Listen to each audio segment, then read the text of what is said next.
Hi friends, வணக்கம். இன்றைக்கி வந்து பார்த்திங்கன்னா ஜாண்டீர் டிராக்டருக்கான டாப்பும் 9ஆம் கலப்பையும் புதுக்கோட்டையிலேருந்து ஆர்டர் கொடுத்து இன்றைக்கி டெலிவரி கொடுத்துருக்கோம். இது வந்து பார்த்திங்கன்னா தகர டாப்பு. அது மட்டும் இல்லாமல் நம்மக்கிட்ட தான் 9ஆம் கலப்பையும் ஆர்டர் கொடுத்துருந்தாங்க. இது ரெண்டுமே ஒரு நல்ல குவாலிட்டி அண்ட் வெயிட்டில் செஞ்சு கொடுத்துருக்காங்க கோபி அக்ரோவில். வாங்க நம்ம அந்த கஸ்டமர்கிட்ட பேசலாம். வணக்கம்ண்ணா, எங்கேருந்து வரீங்க இப்போது?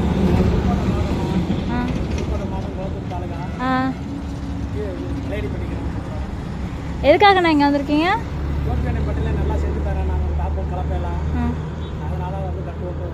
இப்போ நீங்கள் டாப்பு கட்டிட்டு போகிறீங்க, எப்படி இருக்குது டாப்பு?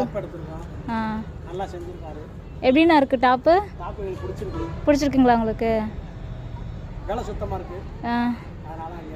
குவாலிட்டியாக இருக்குங்களா பொருள்? சரிங்கண்ணா, தேங்க்ஸ்ண்ணா. உங்களுக்கும் இந்த மாதிரியான அக்ரிகல்ச்சர் ப்ராடக்ட்ஸ் தேவைப்பட்டுச்சு அப்படின்னா கீழே இருக்க இந்த நம்பருக்கு காண்டாக்ட் பண்ணுங்கள், ஆர்டரை ப்ளேஸ் பண்ணுங்கள். Thank you friend.